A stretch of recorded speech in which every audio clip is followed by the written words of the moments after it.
Je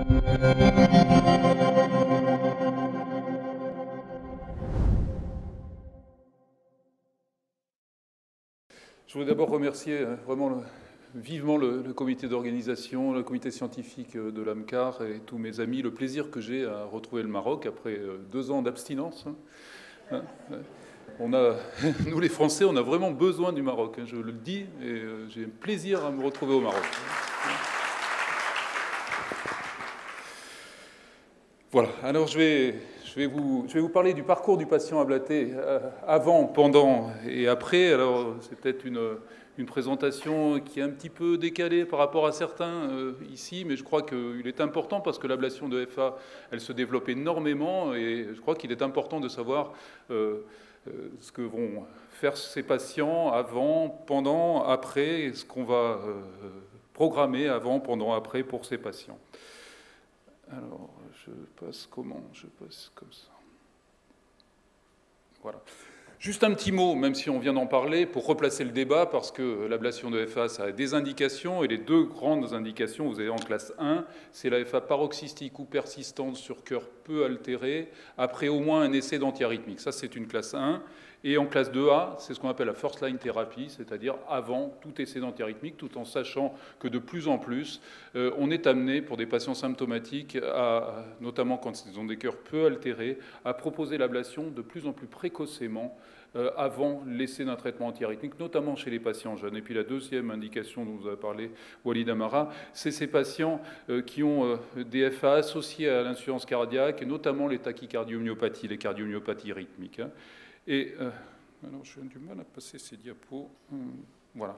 Et juste un petit mot pour compléter en vous disant qu'il y a des études qui vous montrent que de les ablater précocement et notamment en première intention est très bénéfique, et notamment avec les techniques qu'on appelle one-shot en une fois, comme la cryothérapie.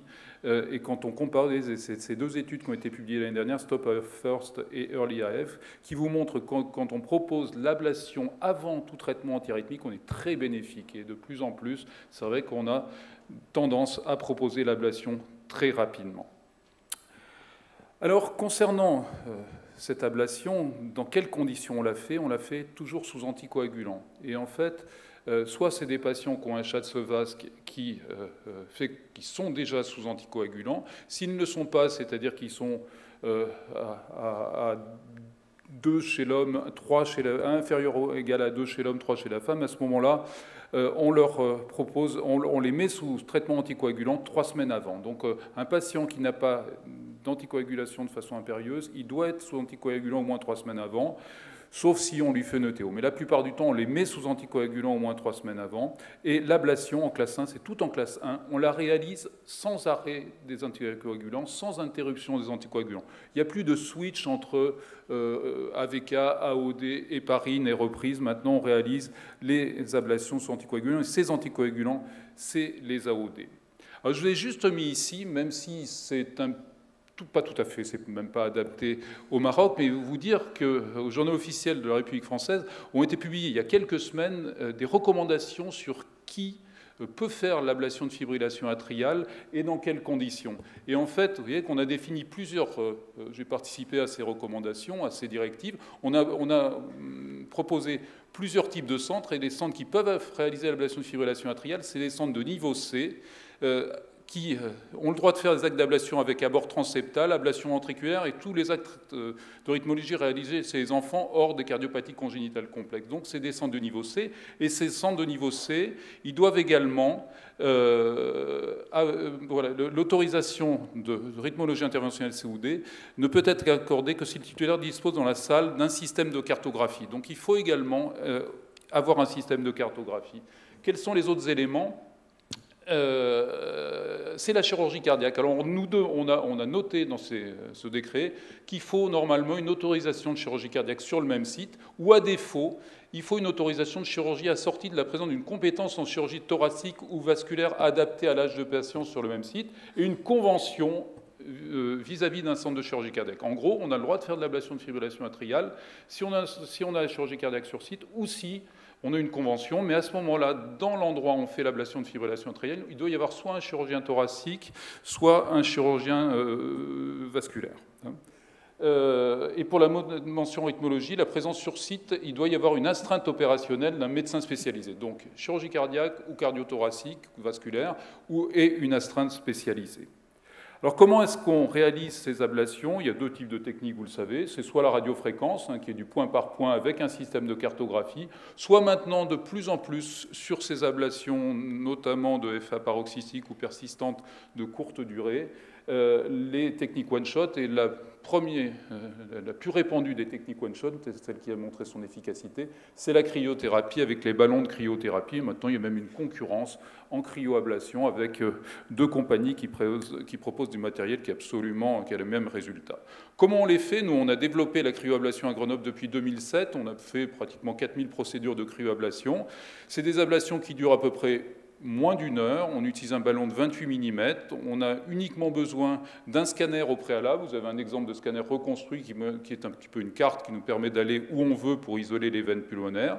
On ne sélectionne pas les patients sur le scanner. Le scanner, c'est simplement une carte.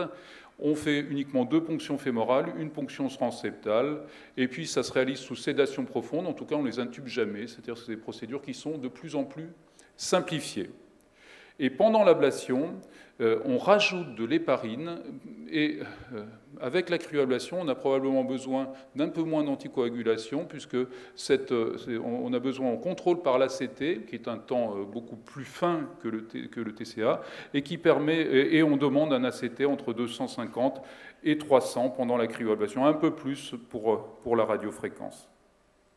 Voilà un exemple d'une salle, ça c'est notre salle où on se protège. Vous voyez, on fait assez peu de scopies, mais on protège les opérateurs, parce que les opérateurs ils sont là tous les jours dans une cabine. Voilà un exemple d'un patient qui a un système de cartographie après une cryoablation qui vous montre bien qu'il y a une isolation très très large des veines pulmonaires, ce qui est le but recherché. Et vous avez un exemple ici d'un patient qui a une cryoablation. Vous avez le ballon dans l'oreillette gauche et vous avez le potentiel, il n'y a pas besoin d'être électrophysiologique pour voir que ce potentiel dans les veines pulmonaires va disparaître brutalement, et plus il disparaît précocement, plus le résultat va être définitif. Ça, c'est avec la cryoablation. Puis, dans ces techniques one-shot, arrive une autre technique qui va être concurrente, qui va peut-être même être plus que concurrente, peut-être qu'elle va dominer ces techniques actuelles, qui est l'électroporation, qui n'est pas une énergie thermique, puisque l'énergie thermique ne différencie pas les structures.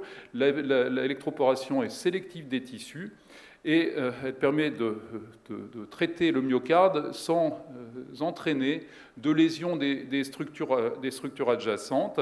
C'est une énergie qui est en fait plus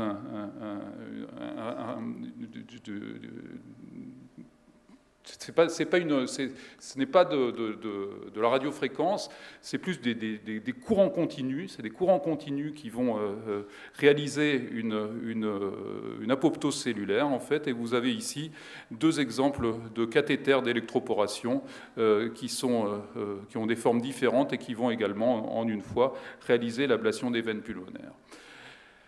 Alors, ce qui est demandé quand on fait l'ablation de fibrillation atriale, c'est l'isolation des veines pulmonaires. Et en fait, vous voyez que toutes les autres techniques sont en classe 2B, c'est-à-dire pour l'instant n'ont pas été validées. Donc on a tendance à faire beaucoup plus que l'isolation des veines pulmonaires. Quand on fait des lésions de type ligne dans l'oreillette, ce qu'on appelle des défragmentations, c'est du 2B, c'est pas totalement validé. Il ne faut pas oublier également qu'il y a des complications de l'ablation de fibrillation atriale. Je vous ai mis ici les différentes complications de la fibrillation atriale.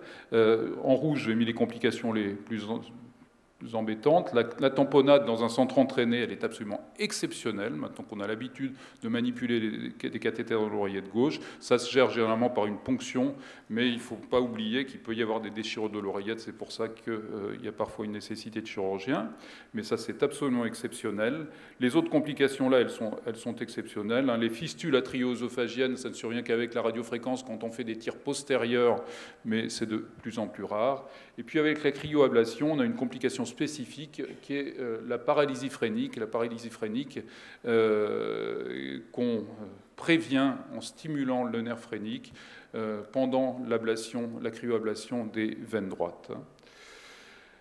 Après l'ablation, qu'est-ce qu'il faut faire? Après l'ablation, eh bien, il faut laisser le patient sous anticoagulant parce qu'il peut y avoir des emboles, et on propose une anticoagulation au moins 2 mois après. Donc 3 semaines avant, au moins 2 mois après, sauf si le score de Schatzewask nécessite en classe 1 de poursuivre l'anticoagulation. Encore une fois, on ne fait pas l'ablation pour arrêter les anticoagulants, c'est important. On ne fait pas, il n'y a aucune preuve que l'ablation diminuait le risque thromboembolique pour l'instant.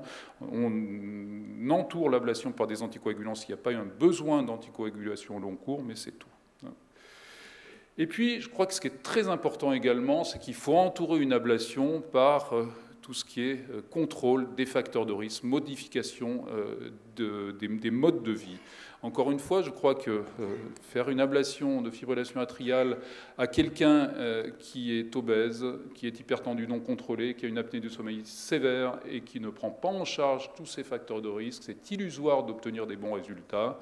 Et il faut vraiment parler aux patients avant et intégrer le traitement dans un ensemble, incluant toutes les modifications et les contrôles des facteurs de risque. Et quand on regarde les recommandations en classe 1, il est bien entendu noté qu'il faut, dans le traitement de la fibrillation atriale, perdre du poids, faire un contrôle strict des facteurs de risque, et puis, vous voyez, prendre en charge de l'apnée du sommeil et traiter l'apnée du sommeil s'il y a une apnée du sommeil. Et toutes les études sont en cette faveur. Vous voyez, ici, on avait participé à une étude multicentrique européenne sur le résultat de l'ablation de la fibrillation atriale en fonction de l'IMC. Et vous voyez, en fait, que les meilleurs résultats, ils sont quand on a des IMC entre inférieurs à 25 ou à la limite jusqu'à 30 kg par mètre carré.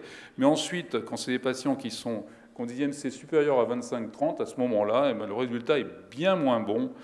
Et on voit bien qu'il faut faire maigrir les patients. Ici, un autre exemple qui est une étude qui s'appelle ARREST-AF. C'est des patients qui ont eu une ablation de fibrillation atriale et ils ont été randomisés prise en charge agressive des facteurs de risque ou pas. Et vous voyez le résultat de l'ablation selon la prise en charge agressive des facteurs de risque, ce n'est pas du tout la même chose. Donc vraiment là, j'insiste sur la prise en charge avant et après l'ablation de fibrillation atriale. Malheureusement, les patients ils sont souvent dans cette file-là parce que c'est beaucoup plus facile de penser que l'opérateur est un magicien et qu'il va nous guérir, mais il ne peut nous guérir que si on fait un effort. Il faut que le patient fasse un effort parallèle. Alors la post-ablation, qu'est-ce qu'on fait en post-ablation? Donc on considère que durant les 3 mois qui suivent l'ablation, c'est ce qu'on appelle une période de blanking, où s'il y a des récurrences, ça ne veut pas dire forcément que c'est un échec, notamment les récidives précoces, parce qu'il y a tout un phénomène inflammatoire dans l'oreillette lié à l'ablation, et il faut attendre une phase cicatricielle, et qu'en tout cas, il ne faut pas monitorer les arythmies de façon trop précoce, et attendre au moins le 3e mois, bien qu'on sache qu'après le 1er mois, quand on a des récidives, c'est quand même pas d'un pronostic excellent.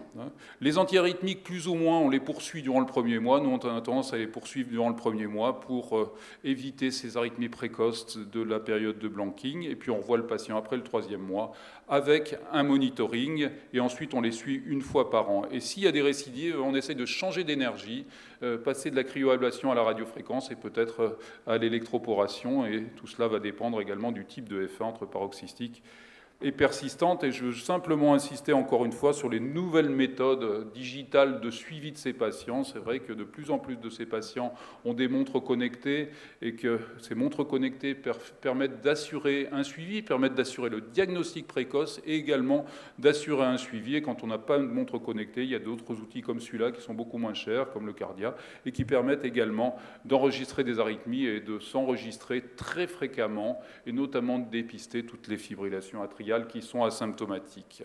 Alors voilà, en conclusion, je dirais que déjà sur l'indication, c'est en classe 1 après essai d'un antiarythmique, c'est en classe 2A en première intention, mais de plus en plus on les fait en première intention. L'anticoagulation avant, selon le score de Schatzewask, au moins 3 semaines avant et 2 mois après. Ou centre avec chirurgie cardiovasculaire ou thoracique sur site, et un centre expert, oui, ça doit faire au moins 100 ablations par an avec transseptal par an, donc il faut au moins en faire 100 pour avoir une bonne expérience. Les AOD sont non interrompus, on fait de l'héparine post-procédure, L'isolation des veines pulmonaires, c'est vraiment le point clé de l'ablation de la FA paroxystique ou FA persistante récente en première intention. Et puis se développent d'autres outils one-shot. Donc on a la cryo et on aura la PFA, l'électroporation. Le post-ablation AOD, pendant 2-3 mois, antiarythmique plus ou moins 1 mois, puis AOD selon le Chatsevasc, et puis la prise en charge des facteurs de risque et la surveillance, c'est le Holter et les nouveaux outils connectés. Voilà. Merci. Merci, professeur Pascal Defaille, et merci pour votre mot gentil vis-à-vis du Maroc et des Marocains. Après votre retraite, venez vivre au Maroc. Sans doute, oui. Mais c'est pas tout de suite. Oui, je sais.